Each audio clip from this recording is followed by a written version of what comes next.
Hello everybody, I hope you're all doing well. This is Humayun, Zaib, Abbasi, and before that Fazal did the interview, but today I asked them and actually forced them to make me do this interview because somebody right from UK is here. He is not here just to give us interview. Of course he was here for his, I don't know, he wanted to do, I don't know, there was some important work in Pakistan he wanted to do. But why did we get hold of him? Because he did his bachelor's from Greenwich University, not Greenwich. Today I learned this, not Greenwich University, it's Greenwich University. I hope I'm saying it right. Yes. Okay, perfect. So he did his bachelor's from there. He was in Pakistan in 2002 and he thought why not to do master's, because he was visiting Pakistan and not visiting, he was here for good. And somebody told him to join XYZ University. I'm not going to name the university, but I don't know why did he not join that university. And then he chose Bahria University. There are so many questions I wanted to ask him. Why did he join Bahria University? What was the admission process? Why didn't he go back and study from there? Because actually usually what idea we have, or what is the concept in South Asia, is that if you want to pursue your studies, go abroad. Study from there. If you want best education, go abroad. But this was something very different. It was reversal. He came to Pakistan to get better education. I hope that was the reason. Let me introduce you to Ahson Nawaz. Assalamu alaikum. Good day. How are you? Welcome, Sam. Thank you for having me. I'm fine, thanks. I hope you will pardon me because my English language is not as strong as yours is. So I'm going to, it's fine. It's completely fine. You would have complimented me that you started so well. No, you're lying and all that. No, it's very good. I can understand everything you're saying. Okay, moving on. First question. Usually the trend is that you do your bachelor's from here and then every South Asian wants to go abroad and do their masters from there because they have better education, of course, better resources. Of course, it's a developed country and we are a developing country. We need to improve our infrastructure, education, everything, and we're doing that. But why did you take admission here? Then I'm going to ask you what was the admission process. So why did you take admission there? So a lot of people ask me this. Pakistan se kyun aapne kiya? Okay. And it was just by chance actually. In UK, most people, they finish their education in bachelors. If you see like head teachers or very senior people, they just do bachelors. There's not strong emphasis on education in UK compared to Pakistan. So I was actually in my mind finished with my bachelor's and we came to Pakistan to live, and I met with a friend and he said, you have a very good degree, you can do masters here. And I was like, acha, masters bhi hota hai idhar? I was like, I actually never thought of what are you talking about? I actually never thought of a masters. So after a few, I think I saw advertisement in a newspaper or somewhere that Bahria is opening admissions for the next semester, because actually when I came to Pakistan I think it was the summertime or March time, so I didn't realize the next entry was until September, so I had to wait, and I saw Bahria was opening for MCS 1 I think September at that time. So I remember taking an entry test and I think I passed about 2002 it. At the moment. It was 2002, 2003, it was a long time. So are you that old that you forgot the date? It was almost 20 years, Okay, alright. So I think I passed the test, well I must have, and I think they had an interview process, and I remember Fazle Wahab. Oh my god, he's still here. He was, I think, everybody's teacher. I did meet with him the other day and he was very kind to me. And so my interview was actually a very, very long story. When I interviewed with Fazle Wahab, there were 3 people in the room. I think one was Zikriya Mia Saab, who I think has left. He's not here, yes. And the other one, I can't recall, but they looked at my degree and I didn't realize, but I think I needed equivalency to join here from higher education. So they looked at this and they said that you don't have equivalency, and I was like, what is that? We can't help you.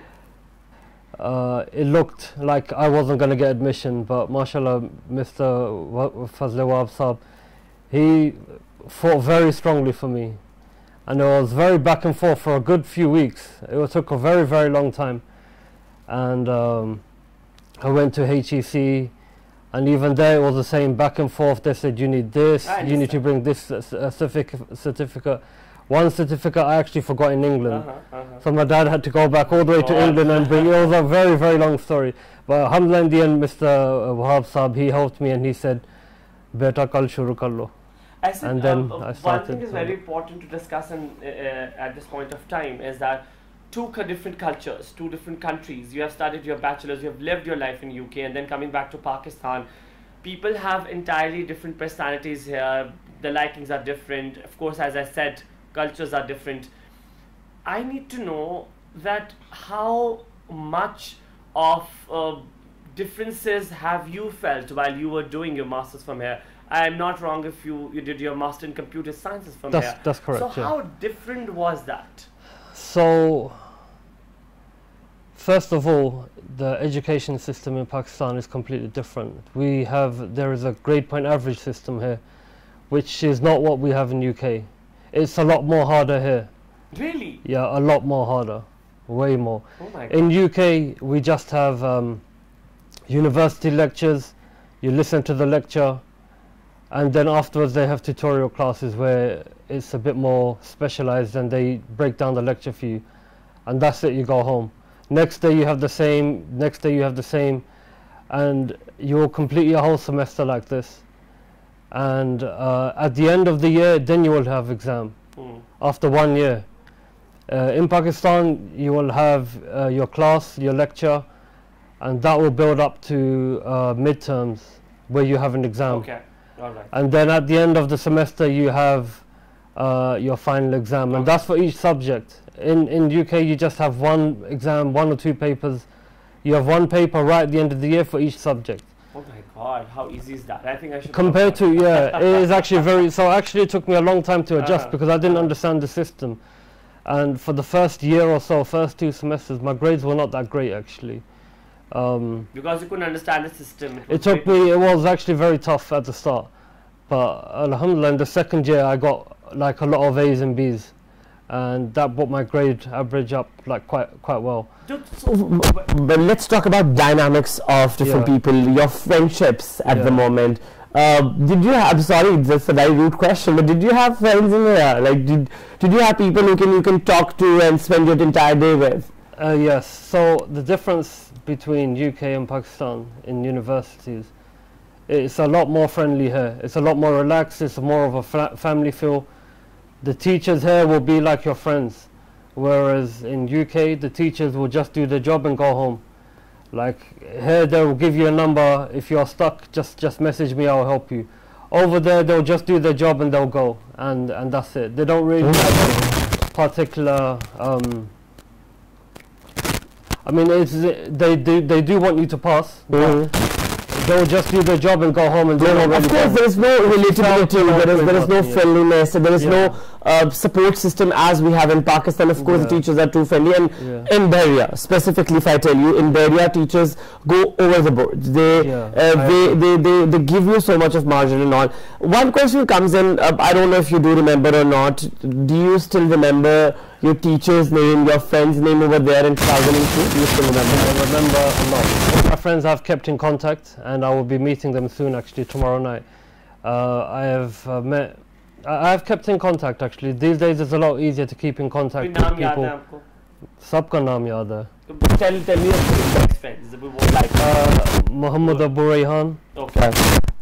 He was our best student in our class. All right. Irshad Jadoon, Muhammad Ahmad Zafar, Kashifur Rahman, Wadudur Rahman.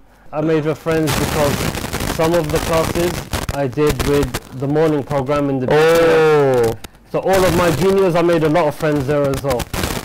So I think we need to guys hold down here, because I'm going to ask him certain very difficult questions. By difficult I mean very different questions, because when Ahson was here, there was uniform, there was entirely different ball game of discipline. What was that? How did you feel? And when he was leaving, the uniform ended. So I think it was just unlucky or lucky, I don't know what that was. I'm going to ask Ahson about it. We're going to take a short break here.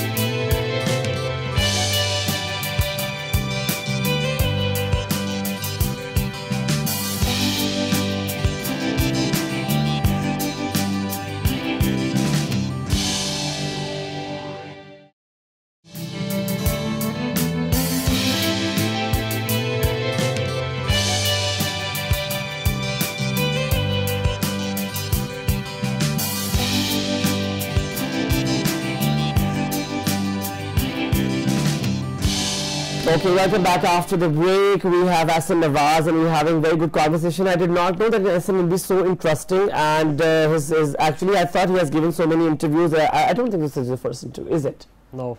This is your not first interview? No. So I want to know the difference. So I was actually very surprised when I was told we had to wear uniform, because in UK we have uniform only in secondary school, high school as they say. Okay. Then from college, university onwards, everybody can wear what they want. So I was quite surprised, but my father told me this is a naval institute, so you have to expect these things. And I thought, okay, fine. I didn't really mind it. I was surprised, but I didn't mind it. It was fine. And in a way, it's not bad, because maybe some people are richer than others, and maybe they can't afford to wear like expensive clothes every single day. Yeah. So I didn't mind. It was fine, you know. It's a way of showing that everybody is the same. Were you shocked when you entered the gate that the university has changed, the infrastructure has changed, everything? I couldn't believe, yeah. Before we just had business studies and computer sciences, and the other day I had a tour and I was sweating. I was so thirsty. I was like, "Bus kar do yaar." Yeah, well, you know, I was very, very happy to see. Jab aap the, mera khayal hai sirf old building. There was just old building, which comes right after reception. But now we have different business school. We have IT department. We have another campus, engineering campus. Do you know about it? Yeah, I have seen. There's a lot more. Actually, there is a campus in H11 now. There are two campuses in Islamabad now. No, I was not aware of that. Yes, one is here and the other one is engineering campus, where now we will be having computer sciences as well. Mashallah. So Bahria has 6 campuses. Let me tell you, one is BUHSC, which is health sciences. Another one that is in Karachi. Another one is Karachi campus. Another one is IPP, which is Institute of Professional Psychology. Then we have campus in Lahore. Now we have 2 campuses in Islamabad. One is engineering, one is the main campus, which is Islamabad. Now we're moving to 2024. Like in 2024, we'll be having a medical and dental college in Islamabad as well. MashaAllah, that's very good to hear. Yeah, very good. MashaAllah. Yeah. Do you remember those teachers? There are a few. I know you said don't mention Fazal Wahab. You can if you taught I have to, because everything I earn today, everything I am, is because of, you know, Mr. Fazal Wahab. Yeah. He single-handedly said, you know, we need this. We should have this student, and every step of the way he fought very hard for me. And I'm coming back to Pakistan after 15 years, and he was the first person I said to him, Hi, how are you? Can I meet you? And he said yes. You know, I visited him a few days ago, and it was a great meeting. After a long time I met him, but you know, mashallah, he has not changed a bit. He's even nicer than before. He is a darling. I think Fazal Wahab is one of those teachers. Whenever I have alumni meetup or I have events, whoever comes in, rather he's from 1997 batch or any batch, this like Fazal Wahab was a teacher, and he has a very important role in my career. So I think Bahria, I would love to say that it will be very unfortunate if I won't say that Bahria, teachers of Bahria has always had an impact on their students, and today they give credit to their university teachers, which is very unlikely. Yeah. I have never seen abroad. I would never get this in UK. In fact, I am 100% certain if I went back to my old university, even if there was somebody there who recognized me, I would not get the same like recognition or anything. Have you met Bahrians now, like the one who have recently graduated, the newcomers? Have you met them? No, not at the moment, really? No, because this is summertime and actually there's not many students around. But I've kept in contact with a lot of my old colleagues. In fact, it's not too difficult these days because of social media and stuff. WhatsApp, everybody has like, you know, some kind of Facebook or Instagram. So I've kept in touch with them, and it's always been a special part of my life. It was just so much more friendly and family feel. It didn't feel like I was going to university. I mean, there is pressure, but when you do with everyone, it's a little bit more easier. One last question. Go on. What message would you like to give to the students of Bahria at the moment who are studying in the campus? Just do your best. You're in a great place. Bahria is a fantastic university. Of course. Even if you have ambitions to go abroad and study and work, you can still be successful even if you're in Pakistan, and there are many examples, you know, mashallah. You're one of those. Maybe, I don't know, you can say. I'm Bahrian too, by the way. Yeah. I've studied from Bahria, my bachelor's from here, my master's from here, so I think you have good examples. Of course, not talking about myself, but Ahson Nawaz is one of the good examples we have. We're so thankful to you that you have taken out time in your busy schedule. You just, I think, can't be more overwhelmed to see our alumni than I am today, because it was lovely chatting with you. I thought it would be a discussion which would be very, I would like it will be very serious, but you are such a fun person and I love talking to you. Thank you so very much. I will another interview with you when Inshallah. you will be coming back to Pakistan or whatever it is. Yeah. But thank you. Seeing you in the next program where we'll be having another alumni we'll talk to him and or her, and we'll know that what is their success story. Stay tuned.